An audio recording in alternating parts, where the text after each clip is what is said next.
Hello and welcome to 90 Production Films and Music. I am Dikshant and this is Inside a Movie. आज हम जिस film की बात करेंगे वो है 1997 की Spanish film open your eyes, जिसके डायरेक्टर हैं अलेहांद्रो अमानेबार और इस फिल्म के लीड एक्टर्स हैं एडवर्डो नोरिएगा और पेनेलोपी क्रूज।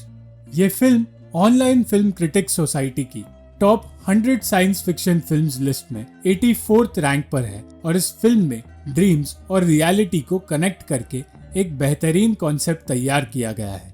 2001 में इस फिल्म की रीमेक बनाई गई थी वनीला स्काई के नाम से, जिसमें टॉम क्रूज और पेनेलोपी क्रूज ने काम किया था।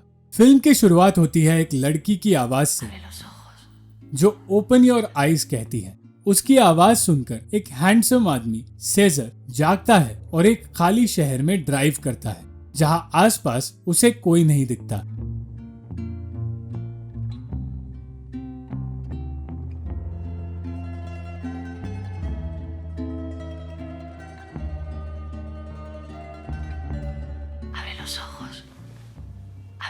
वो फिर से नींद से जागता है और इस बार उसके पास बेड पर एक औरत होती है। वो उससे कहता है कि उसके अलार्म क्लॉक में मैसेजेस रिकॉर्ड ना करे क्योंकि उसे वो मैसेजेस सुनकर गुस्सा आता है। ये कहकर वो घर से निकलता है और रास्ते में अपने दोस्त पिलायो को पिकअप करता है। वो अपने दोस्त के साथ स्क्वॉश खेलता है और यहाँ से हम अचानक आते हैं एक जेल में जहाँ सेजर एक साइकियाट्रिस्ट को अपनी कहानी बता रहा है। सेजर ने एक प्रोस्थेटिक मास्क पहना है और उसे जेल में रखा गया है क्योंकि उसने किसी का खून किया है। इसके बाद फ्लैशबैक्स में सेजर की कहानी रिवील की जाती है। सेजर एक अमीर चार्मिंग लड़का है और लड़कियों के लिए काफी अट्रैक्टिव है। एक लड़की से दूसरी लड़की पर अपना ध्यान शिफ्ट करना और हर लड़की से फ्लर्ट करना, ऐसी रेपुटेशन उसने अपने लिए बना रखी है। अपनी बर्थडे पार्टी में सेजर सोफिया से मिलता है जो कि उसकी बेस्ट फ्रेंड की गर्लफ्रेंड है, पर वो फिर भी सोफिया से फ्लर्ट करता है।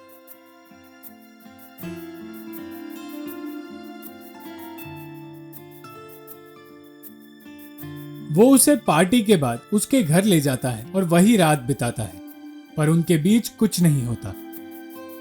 अगले दिन उसकी ऑब्सेसिव एक्स गर्लफ्रेंड न्यूरिया सोफिया के घर आती है और सेजर को अपने साथ कार में ले जाती है, पर न्यूरिया का इरादा कुछ और ही था।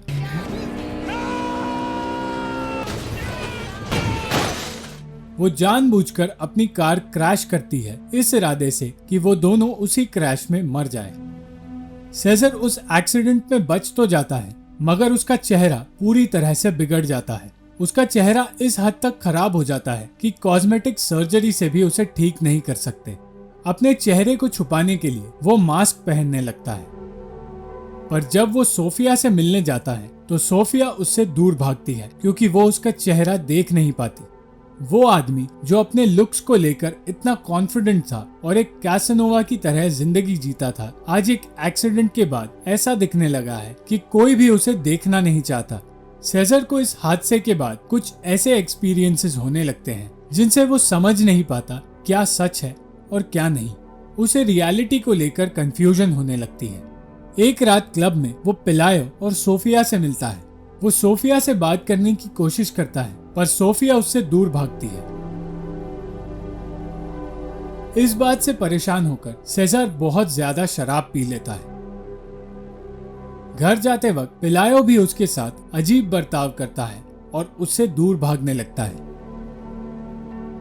अपने बेस्ट फ्रेंड को भी खुद से दूर जाता हुआ देख सेजर पूरी तरह से टूट जाता है और वही रास्ते पर सो जाता है।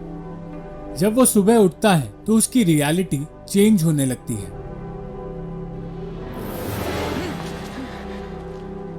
सोफिया उसके पास आती है और उससे माफी मांगती है और उससे कहती है कि वो उससे प्यार करती है। उसे लगने लगता है कि अभी जो हो रहा है वो पहले भी हुआ है, जिस पर सोफिया कहती है कि ये ब्रेन का एक ग्लिच है और ये अक्सर लोगों के साथ होता है। प्रेजेंट में जेल में बैठे हुए सेजर परेशान होने लगता है और वहां से निकलना चाहता है, पर वो साइकियाट्रिस्ट उससे कहता है कि उस पर मर्डर के चार्जेस है, पर सेजर ये नहीं जानता कि उसने किया क्या है। अंटोनियो वो साइकियाट्रिस्ट सेजर को बताता है कि वो नींद में एक नाम एली बार बार ले रहा था पर सेजर उसे कहता है कि वो नहीं जानता एली कौन है। उसे सपने में सिर्फ एक ऑफिस दिखाई देती है जहाँ कुछ पेपर्स उसे दिए जाते हैं साइन करने के लिए, और इसके अलावा उसे सपने में कुछ और नहीं दिखता। अपनी कहानी आगे बढ़ाते हुए सेजर उसे बताता है कि वो डॉक्टर्स जिन्होंने कॉस्मेटिक सर्जरी करने से इनकार कर दिया था, अब उसे बताते हैं कि उसका चेहरा वो लोग ठीक कर सकते हैं। उसका चेहरा ठीक हो जाता है और उसका बेस्ट फ्रेंड भी उससे ठीक से पेश आने लगता है। एक रात सोफिया सेजर के घर आती है और देखती है कि उसका चेहरा पूरी तरह से ठीक हो गया है। वो उस रात सेजर के पास रह जाती है। जब सेजर रात में उठकर बाथरूम में आईना देखता है तो उसे अपना बिगड़ा हुआ चेहरा दिखता है,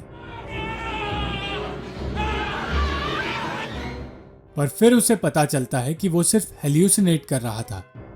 जब वो वापस आकर देखता है तो सोफिया की जगह उसे बेड पर न्यूरिया मिलती है। वो न्यूरिया को बेड पर बांध देता है और उससे पूछता है कि वो यहाँ क्या कर रही है। न्यूरिया बार बार ये कहती है कि वो न्यूरिया नहीं सोफिया है और वो कभी किसी कार एक्सीडेंट में नहीं मरी थी।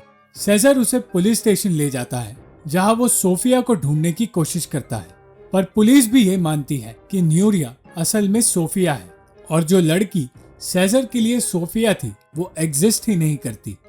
ये सब सुनकर वो गुस्से में वहां से निकलता है। तभी वहां उसका बेस्ट फ्रेंड आता है जो उसे मारकर कहता है कि सोफिया को आज के बाद वो कभी ना मिले। सेजर के अलावा हर कोई न्यूरिया को सोफिया के नाम से जानता है और इस बात से सेजर बहुत कंफ्यूज है। उसका फ्रेंड उसे तब एक फोटो दिखाता है जिससे प्रूव हो जाता है कि सेजर जिस लड़की को सोफिया के नाम से जानता था वो एग्जिस्ट ही नहीं करती। वहां से निकलकर सेजर क्लब में जाता है जहां उसे एक आदमी मिलता है। वो आदमी उससे कहता है कि वो उसकी मदद कर सकता है। वो उसे समझाता है कि उसे अपने माइंड को कंट्रोल करना होगा और जो कुछ भी उसके साथ हो रहा है वो असल में एक सपना है। सेजर रियलिटी और ड्रीम में कंफ्यूज हो गया है और उसका सबूत है उसके आसपास के लोग जो वैसे तो अपनी जिंदगी जी रहे हैं पर उन्हें वहां सेजर लाया है अपने सपने में।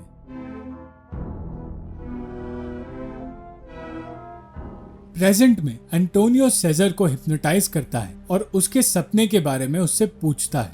वो उसे अपना सपना बताता है जहाँ एली नाम की एक सेक्रेटरी उसे एक मीटिंग के लिए रूम में भेजती है जहाँ उसे वही आदमी मिलता है जो उसे क्लब में मिला था। वो उससे किसी पेपर पर साइन करवाता है। उस सेशन के बाद एंटोनियो उससे कहता है कि उसने कोई ड्रग्स लिए होंगे जिससे उसके माइंड में डिसऑर्डर होने लगा और वो रियलिटी और ड्रीम्स के बीच कंफ्यूज होने लगा। और यहाँ रिवील होता है कि सेजर ने सोफिया यानी न्यूरिया को मार दिया था। एंटोनियो उसकी इन बातों से परेशान होकर वहां से चला जाता है क्योंकि सेजर की एक भी बात प्रूव नहीं हो पा रही है। दूसरे इनमेट्स के साथ जब सेजर टीवी देखता है तो उसे टीवी पर वही आदमी दिखता है जो क्लब में उसे उस रात मिला था। यहाँ उसे ये पता चलता है कि जब सेजर शराब पी के रोड पर सो गया था तब वो कुछ देर बाद लाइफ एक्सटेंशन नाम की एक कंपनी के पास गया था जो क्रायोनिक्स में स्पेशलाइज करती है। उस कंपनी के लोग अपने क्लाइंट्स को फ्रीज करके उन्हें लूसिड ड्रीम्स का एक्सपीरियंस देते हैं। वर्चुअल रियलिटी क्रिएट करके वो लोग उन्हें वो सपने दिखाते हैं जो उनकी जिंदगी से अलग होते हैं। सेजर एंटोनियो को उस कंपनी में ले जाता है अपनी सच्चाई का सबूत देने।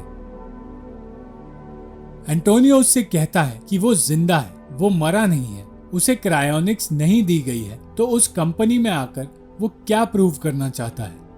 लाइफ एक्सटेंशन का मैनेजर उन दोनों को समझाता है कि वो लोग एक्चुअली क्या करते हैं। अगर कोई क्लाइंट प्रेजेंट में ही जीना चाहता है और वो नहीं चाहता कि आने वाला फ्यूचर वो जिए तो ये लोग उसे फ्रीज कर देते हैं और उसके मरने के बाद उसे एक नई जिंदगी देते हैं एक सपने के रूप में। इसका मतलब वो इंसान अमर हो जाता है क्योंकि वो एक सपने में जी रहा है। उस जिंदगी में उसके पास सब कुछ होगा पर वो जिंदगी एक्चुअली वर्चुअल रियलिटी होगी और वो कंपनी इस बात का भी ध्यान रखेगी कि क्लाइंट को ये याद ना रहे कि वो मर चुका है क्योंकि वो लोग उसकी मौत की मेमोरी मिटा देंगे। अब सेजर को यकीन हो गया है कि वो एक सपना जी रहा है। एंटोनियो उसे समझाने की कोशिश करता है कि ये सपना नहीं है पर वो नहीं मानता। वो सेजर को अपना मास्क उतारकर फेंकने के लिए कहता है ताकि वो सच्चाई से वाकिफ हो पाए और उस मास्क के पीछे छुपा ना रहे, पर सेजर नहीं मानता। आखिरकार एंटोनियो सेजर से उसका मास्क निकलवा ही लेता है। सेजर के हिसाब से उसका चेहरा पूरी तरह से खराब है, इसलिए वो आईने में नहीं देखता, पर एंटोनियो कहता है कि उसका चेहरा ठीक है और वो एक गुड लुकिंग आदमी है। वो चाहता है सेजर अपने आप को आईने में देखे ताकि उसे समझ आए कि उसका चेहरा ठीक है और ये कोई सपना नहीं, पर वो वहाँ से भागने लगता है। वो पुलिस वालों को मारकर बिल्डिंग से बाहर जाता है। वो चाहता है कि पुलिस उसे गोली मारे, पर तभी बीच में एंटोनियो आ जाता है और उसे पीठ पर गोली लगती है। फिर ऐसा कुछ होता है जिससे एंटोनियो कंफ्यूज हो जाता है। उसे रियलाइज होता है कि यह सचमुच एक सपना है। एंटोनियो एक असली इंसान नहीं है, वो सेजर के दिमाग का एक कैरेक्टर है जो सेजर के सपने में जी रहा है। वो दोनों बिल्डिंग के टेरेस पर जाते हैं जहां लाइफ एक्सटेंशन का मालिक उन्हें मिलता है। वो एंटोनियो को बताता है कि वो और एंटोनियो 150 साल पहले एक दूसरे से मिले थे। ये पूरी दुनिया जहां एंटोनियो जी रहा है वो एक्चुअली उस आदमी सेजर की माइंड में है, और एंटोनियो और वो खुद भी सेजर के दिमाग के कैरेक्टर्स हैं। वो सेजर को बताता है कि क्लब के बाहर सेजर सोकर जब उठा था तब उसने वो कॉन्ट्रैक्ट साइन किया और उसी रात उसने जहर लेकर खुदकुशी कर ली। ये सारा हिस्सा डॉक्टर्स ने मिटा दिया और मरे हुए सेजर को 150 साल तक फ्रीज करके रखा। अगले दिन जब वो उठा तब से लेकर अब तक जो कुछ भी हो रहा है वो रियल नहीं है, वो एक सपना है जो सेजर जी रहा है। और इन तीनों की ये सारी बातें लाइफ एक्सटेंशन वाले भी सुन रहे हैं। सेजर को इस सपने से जागने के लिए अपनी जान देनी होगी। एंटोनियो उसे रोकने की कोशिश करता है, पर वो डिसाइड करता है कि उसे अब और सपने में नहीं जीना। अंत में बिल्डिंग से कूदने से पहले वो आखिरी बार सोफिया और अपने दोस्त से मिलता है उनके बारे में सोचकर, और बिल्डिंग से कूद जाता है। इसके बाद ब्लैक स्क्रीन पर अंत में एक लड़की कहती है, Abre los ojos. Open your eyes, जिसका मतलब ये है कि सेजर जाग गया है और फिर से जिंदा हो गया है और वो अपने बिगड़े हुए चेहरे के साथ ही जिएगा। Thank you for watching the video. अगर आपको ये वीडियो पसंद आई तो लाइक, शेयर और कमेंट जरूर करना, और चैनल को सब्सक्राइब करना मत भूलना